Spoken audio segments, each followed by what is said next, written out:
Good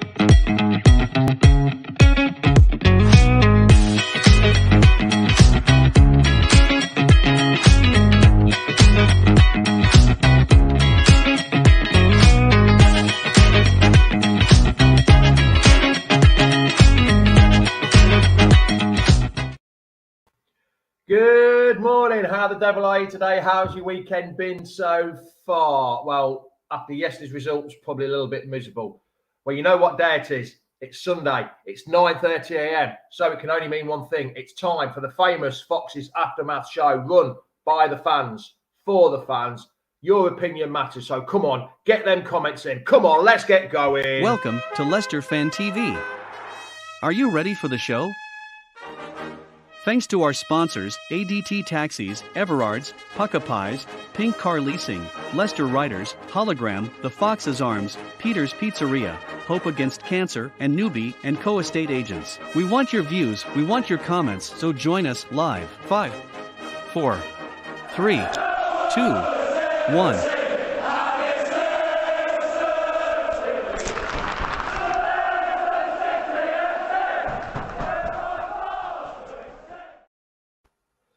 Whoa, it's bloody hot here. Oh, God, how hot it is here. I'm glad I haven't got to play football today. Blimey, what an excuse that was. How hot was it yesterday? It's bloody middle of October. He wants to come here. Then it'll be bloody hot.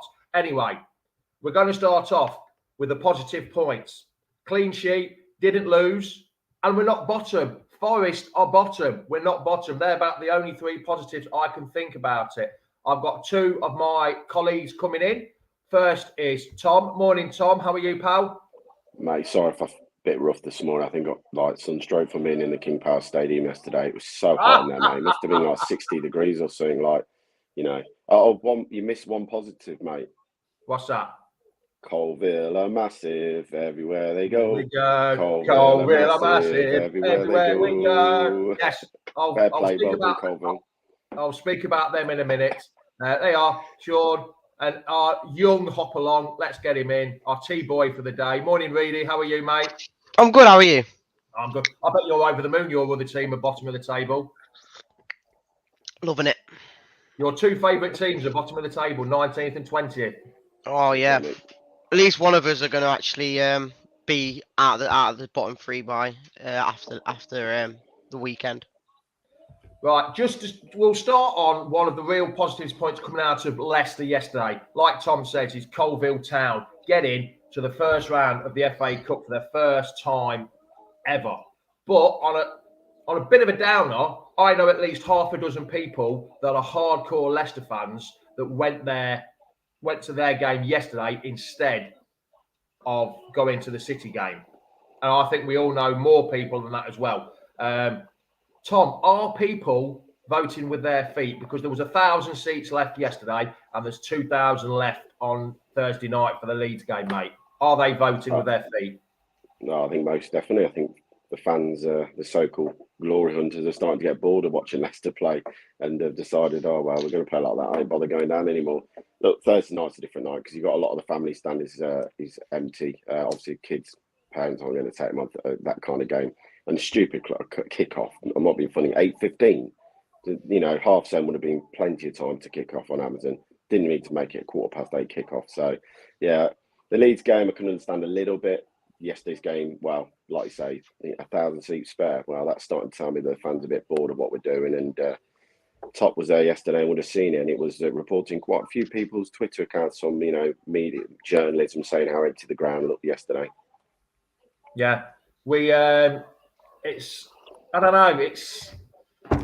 I'm finding it hard work, Reed. You and Tom both go. I just watch it on the TV over here. Is it hard watching it for you in the ground, Reedy, than it is like for me watching it on TV? Well, I feel like I kind of disagreed with what Tom said in his video. I think that the first half was a very boring half.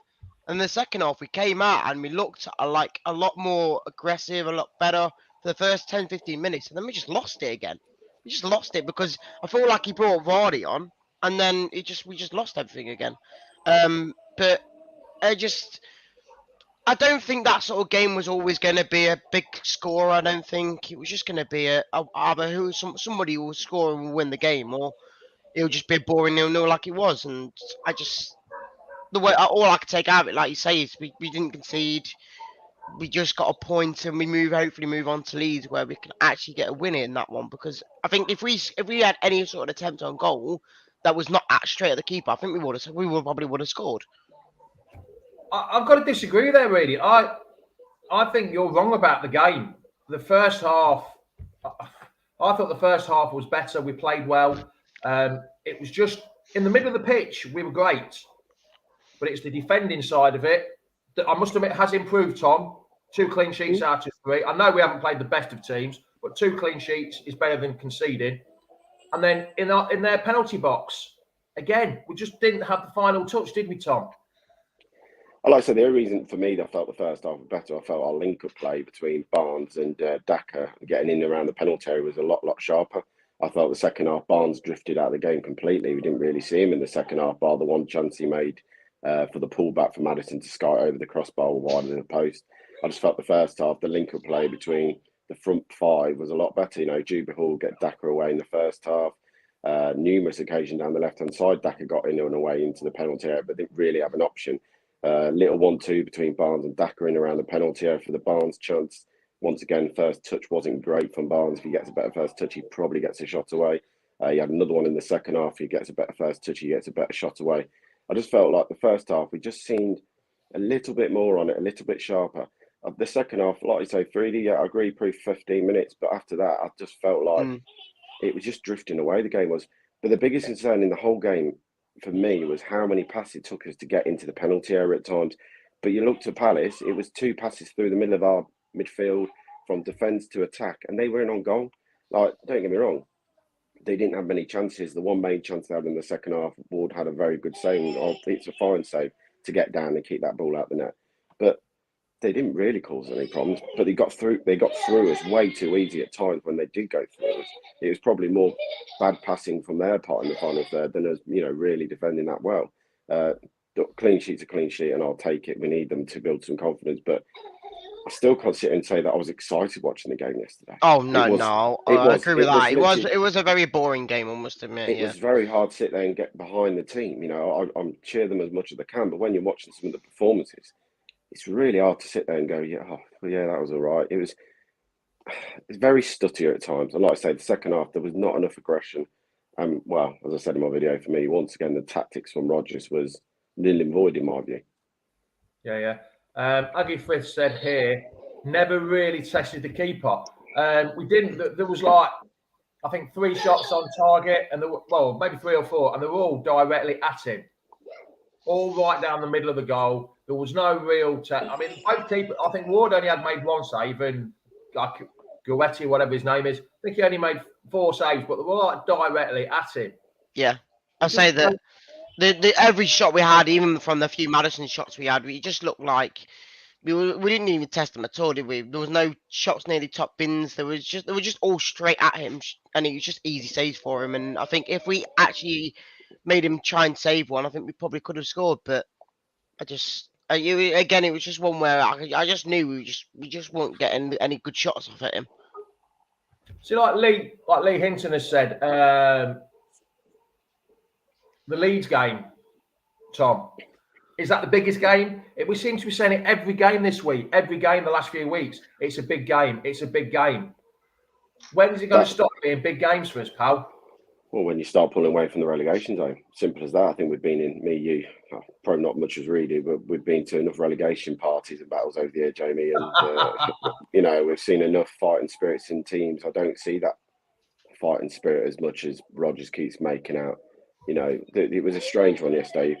Vieira came out of the game and said that how poor Palace were. And Rodgers came out and said how great they were. I mean, they weren't great yesterday, Palace. I mean, this is what I mean about Rodgers, and he doesn't care, mate. Matt Piper said it quite cleanly in his tweet last night, how he doesn't believe in what Rodgers is saying. It's all just spill and excuse books. You've got to win football matches, and this was one of my points yesterday. When you're 0-0 with a team who haven't really done much in the game, yes, you're taking a risk by putting 2 up front and changing formations and changing the way we've done all the time Rodgers has been here. But in a game that you've got to stop winning football matches at home. You've got to win your home games to stay in the league. And we just changed player like for like.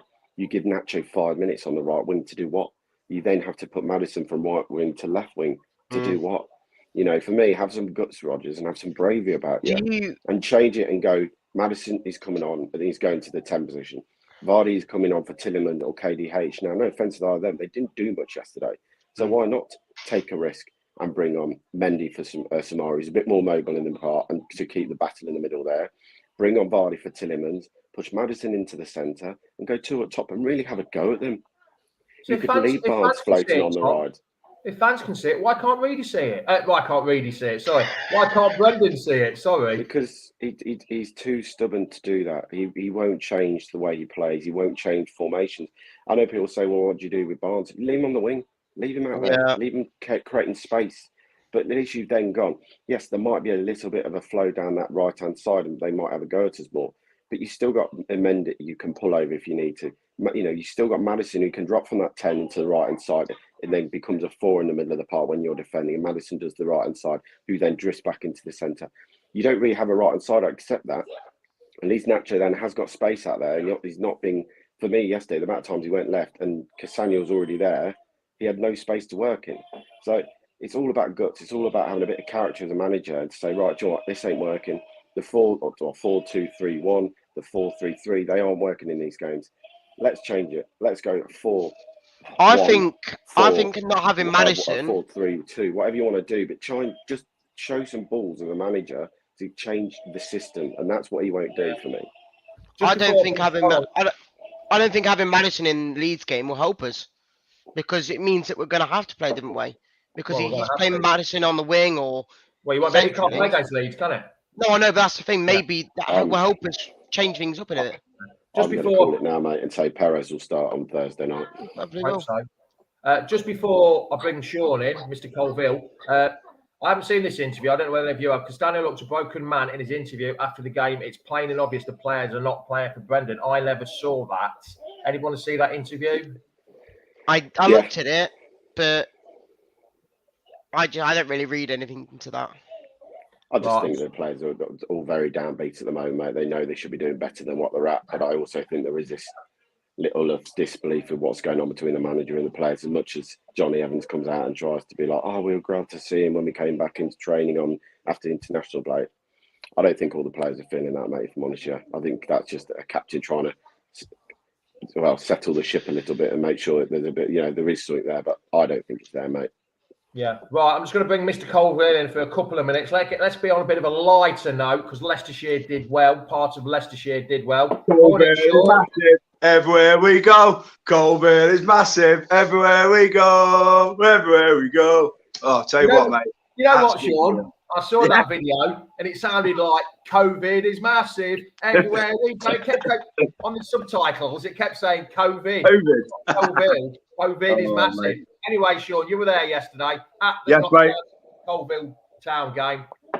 You must be over the moon, pal. Absolutely amazing, mate. As you know, I'm a big part of the club anyway. I've got a season ticket at Leicester and I got to Colville when Leicester away. But yesterday was just a no-brainer. After how we played, I mean, we beat some big clubs. We beat Macclesfield Town, we beat local Shepshed, Sudbury, and then to beat Notts County as well to get through to the first round. And it's the second time. We did it in 2004. We played Wickham in 2004, lost 1-0 in that game. So yeah, absolutely fantastic. Like I say, just short of 1,400 fans there on the day yesterday. So Sean, tell everyone when the draw is and when's the draw? Yeah, well, I believe the draw's on Monday at 7 p.m. in Colville, ball number 61. And I'm hoping for 61. I'm hoping for Derby away or Oxford at home. Ooh. Oxford at home. I'll bring Elliot back home. We can come out 2 years afterwards. Right, so you probably didn't see the game yesterday, but the Leicester game. Little bits and bobs on my phone. Oh, so you were sort of watching both at the same time, were you? No, because we kicked off, didn't we?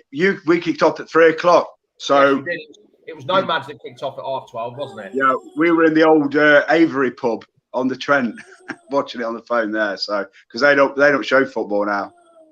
So after yesterday, what would you say, Sean, that we need to do better, or Brendan Rodgers needs to do better? Well, he's just got to use his players better. That's all it is. It's all down to Rodgers. We've got a fantastic squad of players there, and if they're playing right, then we don't need to do anything. So it's obviously the manager that just can't get the best of them, won't play players. You know, why won't he play Sounchu? What is it? Does anybody know the reason why he doesn't play? Is it because he's rubbish in training? No, I think he's he's fell just out. fallen out. Having that, mate. I think he's just fallen out. So When you're picking a Marty over even Vestergaard, you just think, what are you doing? Because then a Marty is not a defender whatsoever. He's a full-back / filling player at most. Yeah. No, like I said, we know. I mean, there were chants at the ground yesterday of Rodgers out, Stevens in. Adam's our manager at Colville. He's going nowhere. I'm going to ask this question for everyone. Is there 3 worse teams? I want you to put, is there 3 worse teams in the league than us? There are. See, it's got everyone thinking. I want to know people's 3 worst teams. And I don't mean on paper, like Reedy thinks the games are won on paper. I mean now, in present form situation. Sean, what do you think, pal? Is there 3 worse than us? At the minute, I can only name Bournemouth and Forest. Sorry. Yeah. But Bournemouth, Tom, they've got. I know they've only got a caretaker manager in charge. They've had the new manager bounce, and they're unbeaten in I think 5 games now. I think it is 5 or 6. It is. Bournemouth, they've not lost a game. I've got 3 in my head already. Who's that then, Palace, Tom? Palace were 1 yesterday. They are awful, and they don't look like a team that could cope to stay in this league if they carry on like that. Forest were definitely a goner for me. They're not going to start watching them again yesterday against the Wolves, and it's going to shock people. But to be honest with you, Southampton, they're sliding down the table quicker than you think, and you know this is Ralph Tuchel's 4th season now, 5th season with them. They haven't pulled up any trees in that time, and they are dropping backwards and backwards and backwards. So I'd be very surprised if they're not in a relegation fight this season as well. So yeah, they'd be my 3 at the moment. Yeah, Nick Moore's gone a bit above and beyond here. He's gone Forest, Southampton, Palace, Bournemouth, and Wolves. So he thinks there's 5 clubs worse than us at the minute. Reedy, what about you, pal? I'm saying Forest. I'm going to say Wolves as well. And I'm going to say Liverpool. They've only got 2 wins this season. They're shit. Oh, God, I can't see that. It'd be a shock. Can you imagine the outroar? The VAR would be going mad to try and keep them up, wouldn't it? Oh, not that. Did you not see that yesterday though, Jamie? What's that? When they brought the table up on Sky Sports at the end of the game. Oh yeah, they put the top 10 on, didn't they? The top 10, but it was a top 11 just to keep Liverpool in there. Yeah. So the top 11, not the top 10. Yeah, the top half of the table, and Liverpool were there. Hold on, do that. That was good yesterday. No, being at a game where there's no VAR, so it's all down to the referee and linesman, makes a complete difference as well. You know, and obviously I've seen it at Colville week in, week out, but when you've seen it in that big stadium atmosphere, you know, no VAR, you know, it's just down to the referee and his 2 assistants. I mean, I know VAR has helped in certain situations, but I'd much rather go back for the referee and the linesman. If they make mistakes, they've made a mistake. Fair be it. But I had the Wolves Forest game on yesterday, Sean, at 3 o'clock, at 4 o'clock. And it took about 5 minutes to decide it was a penalty or not. Yeah. Just get on with the game. If a mistake's a mistake, just the old-fashioned way that we've all grown up and loved. If a mistake's made, fair enough. Mistakes, you were only human. This VAR is now absolutely stupid, isn't it? It's like I said. I mean, a year week out, managers can make mistakes, players can make mistakes, but referees can't. You know, they're the humans, the same as the players and same as the managers. You know, so they're always quick to get on the referees' backs, but not players and managers. They're all human. Like Andy Meadows has said here, Reader, he's agreeing with you slightly that it's annoying as we have the players easily to be in the top 10. Yeah. But in my mind, Reedy, does that mean that it's the manager that can't get the best out of him now? You've got to look at both ways. You've got to think. Well, I looked at when I was in the office on I think last Monday. Looking at it, and we've scored like top 7 or 8 goals in the season for a team. We just conceded way too many. You've got to think, is that the keeper's fault? Is that the defence's fault? Or is it your team's fault? And you've got to think, at this point, I don't know, because I still don't want to blame Rodgers for all of that. I'm only Rodgers out because of the team he's picking. I don't think Ward should be in there still. I don't think Tillmans at times should be in there. But again, he's just... I can't really pinpoint what the issue is in the moment. Yeah. Here, Tom, here's one for you. There's no logical reason to keep Rodgers. He's deluded and he's not shown that he can adapt to challenges ahead. Some rubbish pre-match and post-match every week. Ward, Marty and Sumer out. Go on then, Tom. You can answer that one, mate. Well, it's not, is he? He doesn't rotate what he needs to. You know, in theory, he will not change what he does. I've said it for a long time. I think the players are bored of playing the football he plays. I think they've lost all interest in doing it. I think that's why he wanted a refresh. He wanted 6 or 7 players to come in and get that little bit of, oh, wow, this is interesting. This, you know, because I think he's lost that from the players he's got at the moment. I don't think any of the players are interested in the way he wants to play.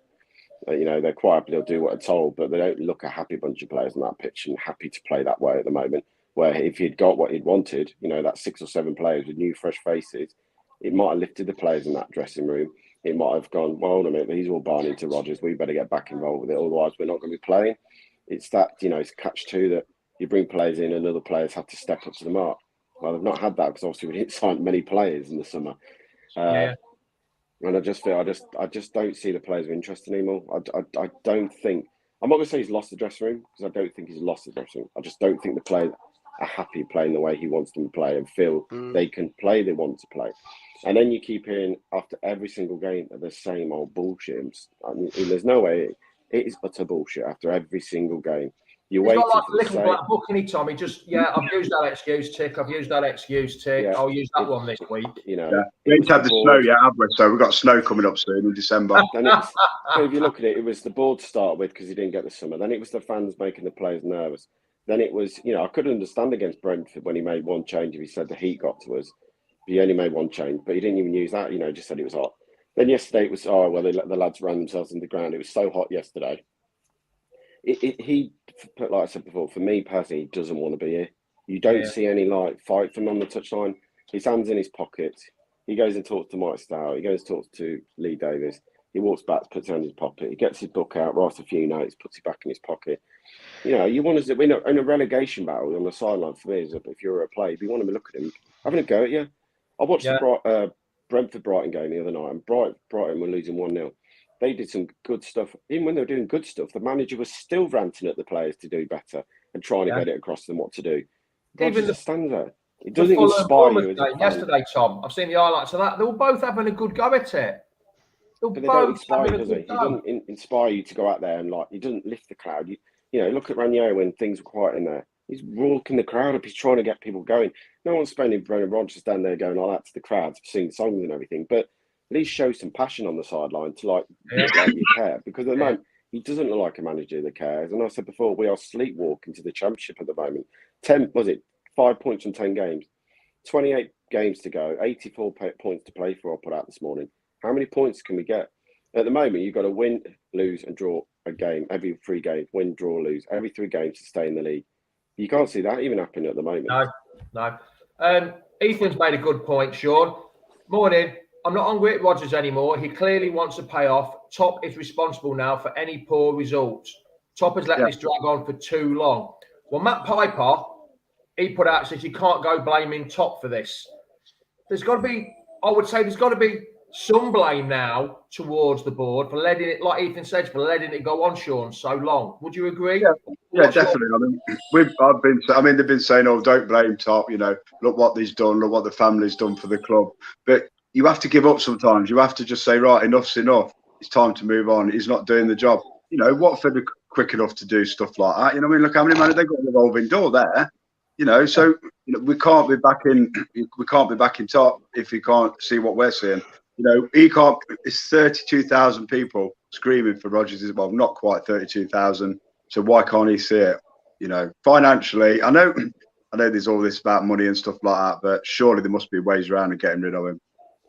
Well, can I just say one thing? There was an interesting interview on Friday Night Football with the Brighton co-owner, And they were talking about obviously Potter leaving and going to Chelsea, and it wasn't expected. And had they planned? He goes, "We're always planning. We're always planning and looking where we're going. Our next movement will be for our next coach or manager." And that's something back that you're already thinking about it. Brian, we're already thinking now who is in the market, who's I think he was described as who's doing what as a manager with what resources. That was interesting from Brighton to hear they're already looking into the European market or the British market, see who's succeeding, see what revenue he's had to get that success, or play managers who haven't had a lot of money to spend but are doing quite well in their divisions. They're already looking for their next manager. On the case that if something doesn't work out, they've got a short list of managers they will then go to and break down into a top 3. Does that not worry you that we haven't got that in place or something? Because it don't seem like it.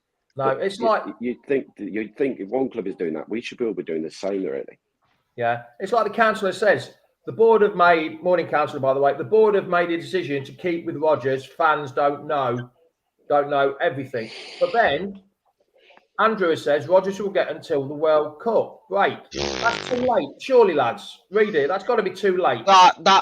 If you keep getting the results that we're having from the start of the season, that is way too late, because that is literally about halfway through the season. And if you're only on 10 points by then, that is shocking. But the only reason I would say I wouldn't want him to go is because as much as someone like Bournemouth have done it, they've got rid of him and now they've not lost a game in 5 or 6, whatever it is. I just don't know if bringing a new manager in will improve us, I guess. I guess it could, because it can't be worse, but it could be the point where if we get another manager in, it could just still keep going and going and going wrong. But really, look at Bournemouth. They've got the caretaker manager in and they were unbeaten in 5. Yeah, if the new manager comes in, they're going to have confidence. The players are going to have confidence. The fans are going to be behind them because they've won a few games and they've got some points. We're in the shit. We've got 5 points from 10 games. Look, it's a bit toxic there. The crowd are not behind them. We need something to change. We need that impetus. I do get what you mean. You look at it now. If we leave it to the World Cup like that point was, that will leave us 22 games to win or get points from. So 5 more games would have gone by that point. Are we serious? And we don't win any of those games, we could be cut well adrift by then. You only need Wolves, Southampton, Palace all to win 3 games, and suddenly they're 9 points in front if we don't get anything. This isn't a situation now we could be mucking around at. It's the difference between paying Rodgers 10 million or 250 million in the bank next year, being in the Premier League and staying 14th in the table or 15th. I'll take 17 now with where we're at, just to stay in the Premier League for the season. Fans who think, well, it is what it is, and are happy to see, Rodgers deserves a chance. 18 months has been going on now, this forward. Yeah. Was it 8 wins? 8 wins in the whole of the calendar year? Yeah. That's not good enough for a Premier League manager. He's the 4th highest paid manager. Sean. Yes, mate. Point that Rob McFarlane's made, need to go back to Beaver Drive. This new training ground is too cosy for all these millionaires. I've been saying this since day one about this new training ground. They're all namby-pambied. Everything's to the need. They've got hotel rooms, their own bedrooms, and everything. Golf course. Where at Beaver Drive, there was nothing. You went through a housing estate, saw what the common man was like. Do you think that training ground has upset the apple cart with some of the players? Well, yeah, I mean, you've only got to look at the points they've took since they've been there and where we've been since then. Go back to Beaver Day, like I say, you drove through an housing estate, every man for himself down there. You used to see them at the end of the road in the garage, calling in for a coffee. Now I bet they get there and it's all done for them, they're all pampered, have a game of golf, sleep over the night, relax. It's not what they were, and it goes to show that since they've had that, we've been on a downhill slide. So it must be something to do with it. It's got to be. Yeah. Like Derek said, there's a lot of negativity to be turned around first, Tom. Do you agree? Yeah. Oh, God. I've said for weeks now, nothing would please me more to see Brendan Rodgers turn this round and get us flying up the table and, back towards the top 6 and win football matches, get us back into the position where we're playing football, we're in that 8-game winning run, the performance against Villa at home. I think we beat Everton on the 90th minute with the Nacho goal. That feel-good factor. But I can't see that happening with Rodgers in charge, and I think you're only going to get that boost of positivity by bringing in a manager that wants drive and hunger. For me, Sean Dyche is the only one who can do the job on the budget we've got at the moment and the ability and the players. Now, look, everyone's going to say, "Oh, it's 4-4-2." it's not 4-4-2. Listen to, if you go back through my tweets, everyone, there's one tweet, I'll pin it up later. You listen to an interview he did, and he said he worked with the players he had at Burnley and played what he thought was the best formation to do it. He said, that does not mean I can go to another football club and adapt to the players they've got. Now, I'm not saying he's going to come in and copy the Brendan Rodgers tactics, but he sounds like a manager who's willing to change things if things needs to be changed. And he'd not just go, I'm going to go to Leicester and go 4-4-2. That's all I know. There's more to Sean Dyche than meets the eye. And I think a lot of fans are very much, as he said it, are very much, he plays 4-4-2, gets the ball wide, swings it in the box, has a target man. That's the end of it. He went, no, I just played to the strengths. I played to what I had and what I could afford to bring in. To me, he's the man to do at the moment. And fans need to get off the Pochettino and stuff like this because it ain't going to happen. I agree with you there, Tom. I don't want Sean Dyche to be a Leicester manager, but I think he would be the right man for the Leicester manager to get us out of the shit we're in. Mm-hmm. I do believe that Dyche would be the best man for the job, even though he I would want. The only problem you've got is you've got to get rid of Rodgers first, and I don't think that's ever going to happen at the moment. No, I don't. Well, lads, it's been a pleasure. Sean, just before you go, here's another chance. Colville are massive everywhere we go. Colville are massive everywhere we go. Everywhere we go. Well done, Sean. Congrats. Let's hope you get your draw you want for tomorrow, mate. Yeah. Cheers, lads. Take care. See you all soon. See you later. See you, Sean. And we ended on a positive note for the first time in about, I don't know, 10 weeks, probably. Reedy, are you going Thursday night? Yes, unfortunately. Unfortunately. So we've ended on a negative note with Reedy going to the game, unfortunately. You're not going? Daycare for me. I'm daddy daycare, mate. So I'll be watching home on Thursday night, sadly, because I don't like missing football matches, even when we're playing like this. We've seen some bad times watching Leicester over the years. So, yeah, I don't like missing, even when we're not playing well. I still want to be there. I still want to get behind Leicester and the boys. I did it yesterday. I got behind the team in the 90 minutes. At the end of the game, it was time to have a little Rodgers out chant and stuff like that, because that's how I felt. But like I'll say to all the fans, I heard there was booing and cheering. there was a lot of booing. There was a few chants from our block of "We want Rodgers out." There was a little bit in the family stand where I was, and there was a lot down towards the Union F boys. But it literally only lasted maybe 30 seconds, and then everyone just turned and started to leave. The players then walked around the pitch and had a little bit of a clap. Rodgers was straight down the tunnel, didn't go near the pitch like he's done the last 2 games now. Unlike normally, he would walk around the pitch. So yeah, look, I'd rather be there. I won't be. I'll be watching at home on telly. But look, it doesn't mean I still don't want us to win. I want us to win football matches, and I want us to push up the league. Don't want Rodgers. Of course I don't now. I think he's burnt his bridge with everyone at the club. But that doesn't mean I want us to lose. I want us to win, and I think we all sit here and want us to win, because last thing I want to do is be back in the Championship, mate. If it happens, it happens, and I'll support the team. But we've come too far as a club, and we spent too much money to get into the Premier League, stay in the Premier League, had some great seasons in the Premier League, to then chuck it all away by not having the guts to sack a manager. So Yeah. Right then, Tom. Cheers, pal. Enjoy your daycare on Thursday night. See you later, mate. See you later. See you later. Reedy, cheers, pal. You go and look forward to your game on Thursday and your week in the office with the boss and the boys. Always, mate. Enjoy making the tea. I'm a tea boy, mate. That's what I do. See you later, pal. Thanks for joining. Yeah.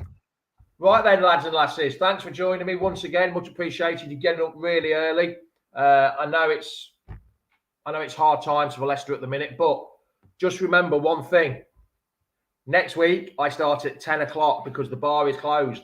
The Fox's Aftermath show is on winter hours. It'll be 10 o'clock start next week. Just remember that. So don't get me a message to me. Where's the show? Where's the show? It's 10 o'clock start next week. So it's ciao, adios, goodbye. Speak to you later all. Adios. Welcome to Leicester Fan. Wrong one again. Thanks for watching Leicester Fan TV. Thanks to our sponsors, ADT Taxis, Everards, Pukka Pies, Pink Car Leasing, Leicester Riders, Hollogram, The Fox's Arms, Peter's Pizzeria, Hope Against Cancer, and Newby Co estate agents. Make sure to follow us on all of our social channels at Leicester Fan TV. Visit our website, leicesterfantv.com.